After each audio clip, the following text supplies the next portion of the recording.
Hi guys, welcome to मीमांसा excellent academy.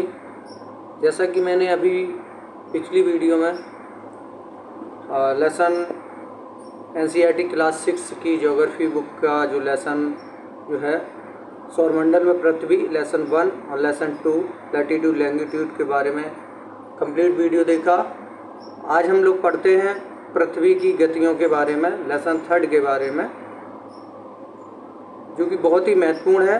पृथ्वी की गतियाँ, इससे संबंधित आपको एक स्टोरी और थ्योरी के रूप में पढ़ाएंगे, तो जिससे कि कोई भी प्रश्न बने एग्जाम में किसी भी प्रकार का घुमा फिरा करके, तो आप उसमें आराम से उसको कर सकते हैं। तो चलते हैं हम अपने पृथ्वी की गतियों की ओर कि पृथ्वी की गतियाँ किस प्रकार अपना कार्य करती हैं। तो हम लोग देखते हैं इस वीडियो में, बने रहिए हमारे साथ। तो हम पृथ्वी की गतियों के बारे में इस वीडियो में देखते हैं। यह वीडियो आपको फेसबुक पर लाइव भी चलता है, आप लोग देख सकते हैं, और हमारे यूट्यूब पर तो आपको मिलता ही है वीडियो। तो हम लोग अपना समय ज़्यादा ना व्यतीत करते हुए चलते हैं वीडियो की ओर कि जो पृथ्वी की गतियाँ, बहुत ही अच्छे से इसको समझते हैं। पृथ्वी जो है वो दो प्रकार की गति करती है। पृथ्वी की जो गति हैं वो दो प्रकार की होती हैं, घूर्णन गति एवं परिक्रमण गति। दोनों गतियों में एक डिफरेंस होता है। पृथ्वी जब अपने अक्ष पर घूमती है, यानी पृथ्वी जब अपने अक्ष पर जब घूमती है, तो उस गति को हम लोग घूर्णन गति कहते हैं, यानी अपने अक्ष पर घूमना। पृथ्वी का अपने अक्ष पर घूमना घूर्णन कहलाता है। तो इस प्रकार से पृथ्वी का अपने अक्ष पर घूमना क्या कहलाता है? घूर्णन गति कहलाती है। जब सूर्य के चारों ओर एक स्थिर कक्ष में पृथ्वी की गति, ध्यान से समझना है कि सूर्य के चारों ओर एक स्थिर कक्ष में पृथ्वी की गति को परिक्रमण कहते हैं। जब सूर्य के चारों ओर एक स्थिर कक्ष में पृथ्वी की जो गति होती है, तो उसे हम परिक्रमण कहते हैं। कहने का मतलब, जब हम किसी का चक्कर लगाते हैं तो उसे हम परिक्रमण कहते हैं। और जब हम अपने ही स्थान पर स्वयं ही घूमते हैं तो उसको हम घूर्णन कहते हैं। इस बात को हम लोग समझे, घूर्णन गति क्या कहलाती है और परिक्रमण गति क्या कहलाती है। नेक्स्ट चलते हैं कि पृथ्वी का अक्ष एक काल्पनिक रेखा है। पृथ्वी का जो अक्ष है एक काल्पनिक रेखा है। जैसा कि हमने पिछले वीडियो में बताया था कि अक्ष क्या होता है। तो पृथ्वी का अक्ष एक काल्पनिक रेखा, और ध्यान रखिए यह एक स्थायी भी नहीं होता है। जो अक्ष है वो कभी स्थायी नहीं होता है। जो इसके कक्षीय, यानी कक्षा जो होते हैं, कक्षीय सतह से 66 डिग्री का कोण बनाती है। यानी पृथ्वी का अक्ष एक काल्पनिक रेखा है जो इसके कक्षीय सतह से 66 डिग्री का कोण बनाती है। वह समतल जो कक्ष के द्वारा बनाया जाता है उसे हम कक्षीय समतल कहते हैं। वह समतल, यानी जो वह समतल जगह जो कक्ष के द्वारा बनाई जाती है उसे हम कक्षीय समतल कहते हैं। पृथ्वी सूर्य से प्रकाश प्राप्त करती है, यानी पृथ्वी पर प्रकाश हमें कहाँ से मिलता है? तो वो सूर्य से मिलता है। पृथ्वी का आकार एक गोले के समान है, इसलिए एक समय में सिर्फ इसके आधे भाग पर ही सूर्य की रोशनी प्राप्त होती है। यानी एक टॉर्च का सिस्टम ले लीजिए, जब टॉर्च और एक बॉल ले लीजिएगा आप लोग। टॉर्च जब बॉल पर लगाएंगे तो जिस सामने वाले भाग पर, बॉल के जिस सामने वाले भाग पर टॉर्च का प्रकाश पड़ेगा, तो उस पर ही हमें ऊष्मा प्राप्त, यानी ऊर्जा मिलेगी या हमें लाइट प्राप्त होगी। इसी प्रकार से जो गोल आकार का है, तो जब सूर्य की किरणें पृथ्वी पर जिस भाग पर पड़ती हैं उसी भाग पर हमें ऊष्मा मिलती है। फिर जब पृथ्वी अपने अक्ष पर, अपनी धुरी पर जब घूमती है, जब वो दूसरा हिस्सा सूर्य के सामने आ जाता है, तब उसके सामने हमें उस पर रोशनी मिलती है। तो इसलिए समझते हैं कि इसलिए सिर्फ इसके आधे भाग पर ही एक बार में सूर्य की रोशनी प्राप्त होती है। सूर्य की चारों ओर वाले भाग में दिन होता है, यानी सूर्य के ओर वाले भाग में दिन होता है। जिस ओर पृथ्वी का जिस ओर सूर्य के सामने भाग होता है उस साइड दिन होता है, और उसके जस्ट विपरीत क्या होता है हमारा, एक रात होती है। जब अंधेरा होता है तो उसे हम रात बोलते हैं। जबकि दूसरा भाग जो सूर्य से दूर होता है वहाँ रात होती है।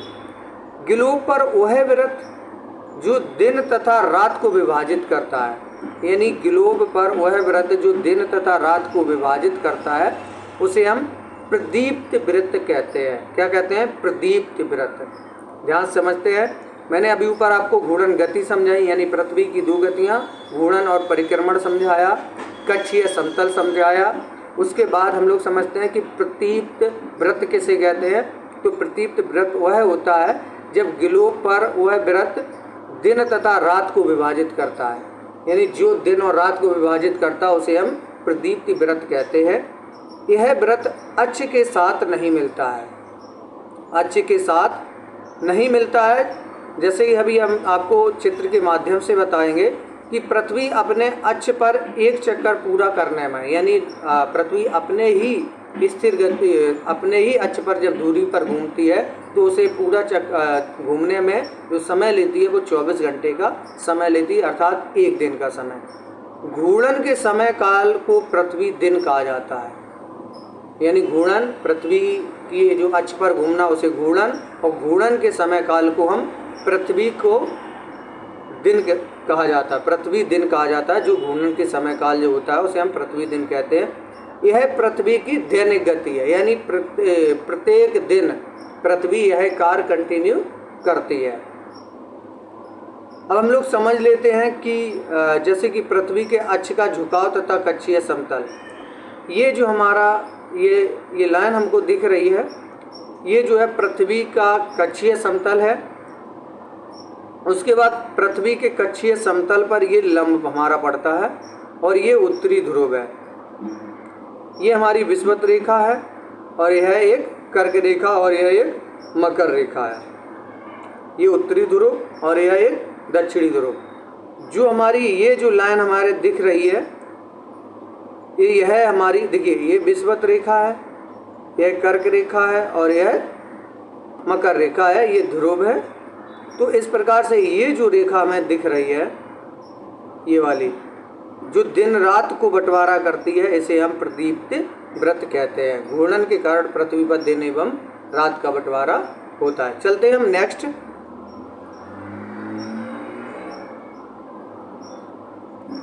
नेक्स्ट है कि अगर पृथ्वी घूर्णन नहीं करे तो क्या होगा। बहुत बड़ा प्रश्न है कि अगर पृथ्वी घूमना बंद करे, अपनी धुरी पर ना घूमती हो, तो क्या होगा कि तब क्या होता है कि सूर्य के तरफ वाले भाग, पृथ्वी के जो भाग हमेशा उस पर क्या होगा, दिन बना रहेगा, और जिसके कारण उस भाग में गर्मी लगातार पड़ेगी, और दूसरे भाग में हमेशा अंधेरा रहेगा और वहाँ पूरे समय ठंड पड़ी रहेगी। इस तरह की अवस्था जीवन में संभव नहीं हो पाएगा। यहाँ जो मानव हैं उनको दिक्कत होगी। हम लोग चलते हैं, आप देखते हैं कि पृथ्वी की दूसरी गति जो सूर्य के चारों ओर कक्ष में होती है, यानी हमारा ये सूर्य है और ये हमारा इसका सूर्य का कक्ष है। जो सूर्य के चारों ओर कक्ष में होती है उसे परिक्रमण कहते हैं। जो सूर्य के चारों ओर यह जो चक्कर लगा रही है पृथ्वी, तो उसको हम क्या बोलते हैं, परिक्रमण कहते हैं। कहने का मतलब जब किसी चीज़ का कोई अन्य उसका चक्कर लगाए तो उसे हम परिक्रमण कहते हैं, और जब कोई वस्तु अपने स्वयं के अपने ही स्थान पर घूमे तो उसे हम घूर्णन गति कहते हैं। पृथ्वी एक वर्ष में जो चक्कर लगाती है वो 365 से 1/4 दिन में सूर्य का एक चक्कर लगाती है, और हम लोग एक वर्ष लगभग 365 दिन का मानते हैं, तथा सुविधा के लिए 6 घंटे को इसमें नहीं जोड़ते हैं, क्योंकि जब हमारी 29 फरवरी की जब कोई ईयर होती है तो उसमें 365 से 1/4 दिन होते हैं उसी वर्ष में, और जिस दिन पृथ्वी जिस ईयर्स में 28 दिन की होती है तो उस ईयर्स को हम 365 दिन में मानते हैं। अब हम जब बात करते हैं कि जब पृथ्वी जब चक्कर लगाती है तो पृथ्वी हमेशा पश्चिम से पूर्व की ओर घूमती है, पश्चिम से पूर्व की ओर घूमती है। तो इसे हम लोग ध्यान रखते हैं। 4 वर्षों में प्रत्येक वर्ष के बचे हुए, यानी 4 वर्षों में ऐसा समय आता है जब हमारे जो पृथ्वी जब चक्कर लगाती तो वो 365 से 1/4 दिन में लगा लेती है, और वैसे 365 दिन में लगा। इसके अतिरिक्त दिन को फरवरी के महीने में जोड़ा जाता है। इस प्रकार प्रत्येक चौथे वर्ष फरवरी माह 28 के बदले 29 दिन का होता है। ऐसा वर्ष जिसमें 366 दिन होते हैं उसे हम लीप वर्ष कहते हैं। जब हमारे 366 दिन होते हैं तो उसे हम लीप वर्ष कहते हैं।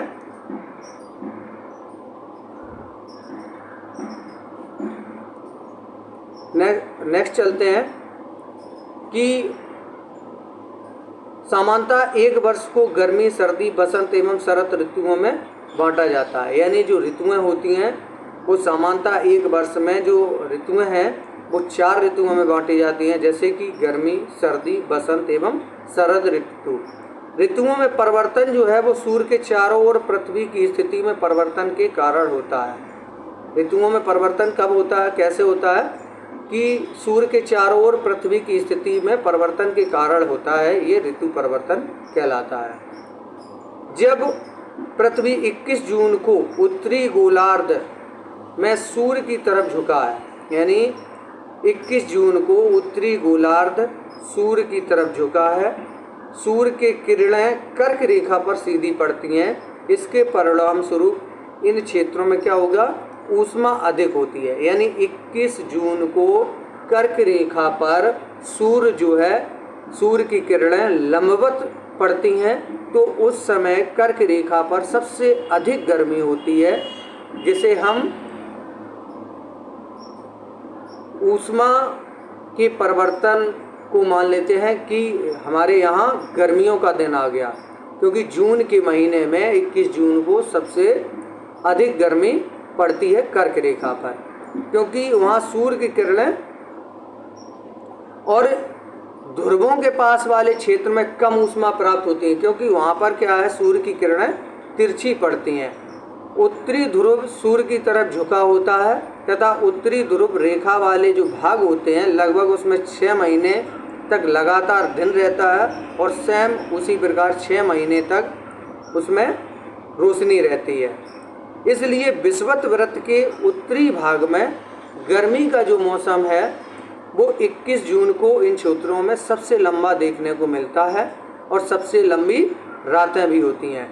पृथ्वी की इस अवस्था को हम लोग क्या कहते हैं, उत्तर अयनांत कहते हैं। उत्तर अयनांत कहते हैं किसको, 21 जून को। एक हम लोग ग्राफ के द्वारा समझ लेते हैं कि जब पृथ्वी चक्कर लगाती है सूर्य का, तो जब हमारी यहाँ जो स्थिति है, सूर्य की किरणें जब इस स्थिति में पड़ती हैं कर्क रेखा पर, तब उस दिन 21 जून को सूर्य की किरणें कर्क रेखा पर सीधी पड़ती हैं, तो उस समय उसे हम उत्तर अयनांत के नाम से बोलते हैं, और वहाँ पर ग्रीष्म ऋतु शुरू हो जाती है।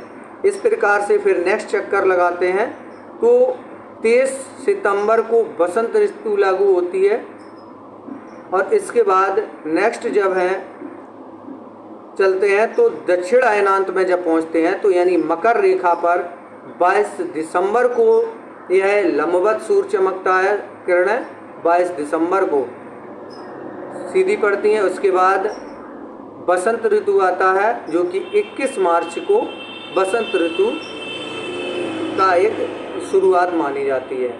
ये हमारा ग्राफ की तरह से हमने समझा इसको। अब हम देखते हैं कि 22 दिसंबर को दक्षिण ध्रुव के सूर्य की ओर झुके होने के कारण मकर रेखा पर सूर्य की किरणें सीधी पड़ती हैं। सूर्य की किरणें मकर रेखा पर लंबवत पड़ती हैं, इसलिए दक्षिणी गोलार्ध के बहुत बड़े भाग में प्रकाश प्राप्त होता है। इसलिए दक्षिणी गोलार्ध में लंबे दिन तथा छोटी रातें वाली ग्रीष्म ऋतु होती हैं। इसके ठीक विपरीत स्थिति को हम उत्तरी गोलार्ध में होती है, और पृथ्वी की इस अवस्था को हम दक्षिण अयनांत के नाम से जानते हैं। तो दक्षिण अयनांत जो है वो 22 दिसंबर को होता है और उत्तर अयनांत जो होता है वो 21 जून को होता है। जैसा कि हम लोग जानते हैं कि ऑस्ट्रेलिया में ग्रीष्म ऋतु में क्रिसमस का पर्व मनाया जाता है, जब अपने हमारे भारत में क्या होती है, सर्दी होती है। 25 दिसंबर को क्रिसमस डे का पर्व मनाया जाता है। तो उस समय ऑस्ट्रेलिया में क्या है कि ग्रीष्म ऋतु होती है। और 21 मार्च एवं 23 सितंबर को सूर्य की किरणें जो हैं विषुवत वृत्त पर यानी विषुवत रेखा पर सीधी पड़ती हैं।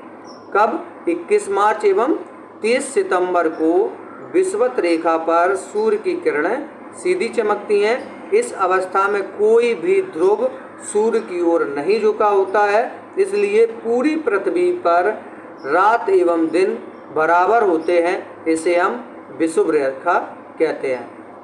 फिर से हम लोग समझ लेते हैं, एक बार रिपीट करते हैं कि 21 जून को सूर्य की किरणें कर्क रेखा पर लंबवत चमकती हैं।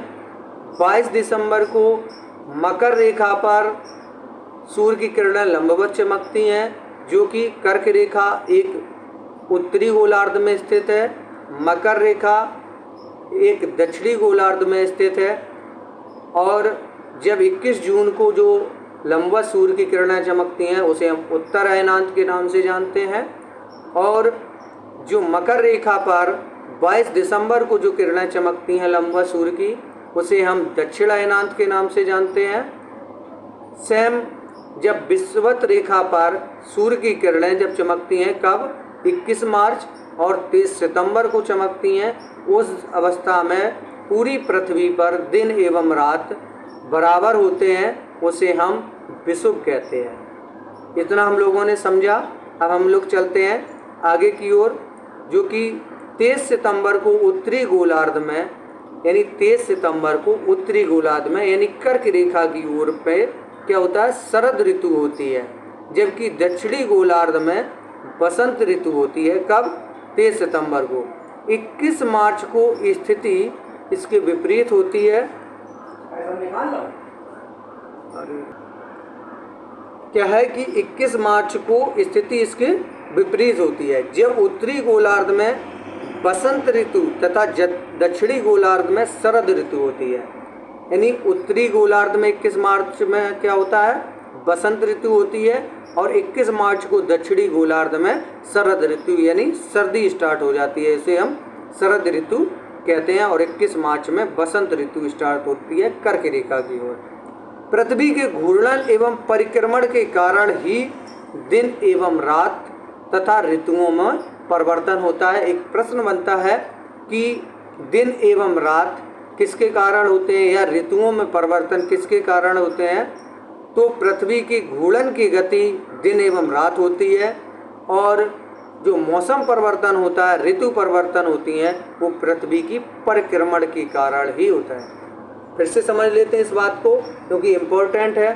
प्रश्न बनता है कि दिन और रात पृथ्वी की किस गति के कारण होता है? तो दिन रात घूर्णन गति के कारण होता है, जब वो अपने अक्ष पर घूमती है उसके कारण होता है। अब जो ऋतु परिवर्तन होता है वो परिक्रमण के आधार पर होता है। जब पृथ्वी परिक्रमण करती है तो उसमें ऋतु परिवर्तन परिक्रमण के अनुसार होती है। हम लोग इस बात को अच्छे से समझे। हम लोग देखते हैं आगे कि जो पृथ्वी की गतियाँ थीं, बहुत ही महत्वपूर्ण लेसन था आपके लिए, और मैंने इसे बहुत ही अच्छे से समझाया। मुझे लग रहा है कि आप लोग भी अच्छे से समझे होंगे, और अगर कहीं दिक्कत आती है तो आप इस वीडियो को पुनः फिर से देख लें। पूरी विथ थ्योरी के मैंने आपको इसको बताया। अब हम लोग चलेंगे, इसके कुछ महत्वपूर्ण प्रश्न होंगे, उनको हम लोग देख लेते हैं। इससे बनने वाले जो महत्वपूर्ण प्रश्न हैं वो कौन कौन से होंगे। जैसा कि पहला प्रश्न हमारा आता है MCQ में कि पृथ्वी की सूर्य के चारों ओर की गति को हम लोग क्या कहते हैं? पृथ्वी की सूर्य के चारों ओर यानी पृथ्वी सूर्य के चारों ओर जो चक्कर गति करती है उसे हम परिक्रमण कहते हैं, क्योंकि यह पृथ्वी दूसरे का चक्कर लगा रही है। इस वजह से मैंने बताया था जब वो किसी अन्य का चक्कर लगाए तो उसे हम परिक्रमण कहते हैं। और जब वो अपने अक्ष पर घूमे तो उसे हम घूर्णन गति कहते हैं। नेक्स्ट क्वेश्चन देख लेते हैं। तो इसका ऑप्शन नंबर हमारा खास सही है। नेक्स्ट क्वेश्चन है, सूर्य की सीधी किरणें विषुवत वृत्त पर किस दिन पड़ती हैं? प्रश्न समझते हैं कि विषुवत रेखा पर सूर्य की किरणें किस दिन सीधी पड़ती हैं। तो मैंने बताया था कि 21 जून को कर्क रेखा पर पड़ती हैं, 22 दिसंबर को मकर रेखा पर पड़ती हैं और 21 मार्च को विषुवत रेखा पर सीधी किरणें पड़ती हैं। नेक्स्ट क्वेश्चन, इसका ऑप्शन नंबर का सही हो जाएगा। नेक्स्ट क्वेश्चन आता है कि गर्मी में क्रिसमस का पर्व कहाँ मनाया जाता है? तो गर्मी में क्रिसमस का पर्व ऑस्ट्रेलिया में मनाया जाता है, जो कि यह दिसंबर माह में पड़ता है अपने यहाँ पर, जब अपने यहाँ सर्दी होती है। नेक्स्ट क्वेश्चन है कि ऋतुओं में परिवर्तन पृथ्वी की किस गति के कारण होता है? तो यह परिक्रमण गति के कारण होता है। एक लीप वर्ष में दिनों की संख्या कितनी होती है? 366 होती है। पृथ्वी की प्रतिदिन गति को हम लोग क्या कहते हैं? दैनिक गति कहते हैं। और पृथ्वी सूर्य के चारों ओर कक्षा में जो घूमती है सूर्य, तो उसे हम परिक्रमण कक्षा या समतल कक्षा कह सकते हैं। 21 जून को सूर्य की किरणें कर्क रेखा पर सीधी पड़ती हैं और ऋतु में दिन छोटे होते हैं। तो दिन हमारे किस ऋतु में छोटे होते हैं? यानी शरद ऋतु में दिन हमारे छोटे होते हैं। अब लेसन नंबर हमने 3 आज पूरा अपना यहाँ कंप्लीट किया। अब चलते हैं हम लोग नेक्स्ट वीडियो में, देखते हैं इसका नेक्स्ट लेसन नंबर 4। तब तक के लिए जय हिंद, जय भारत।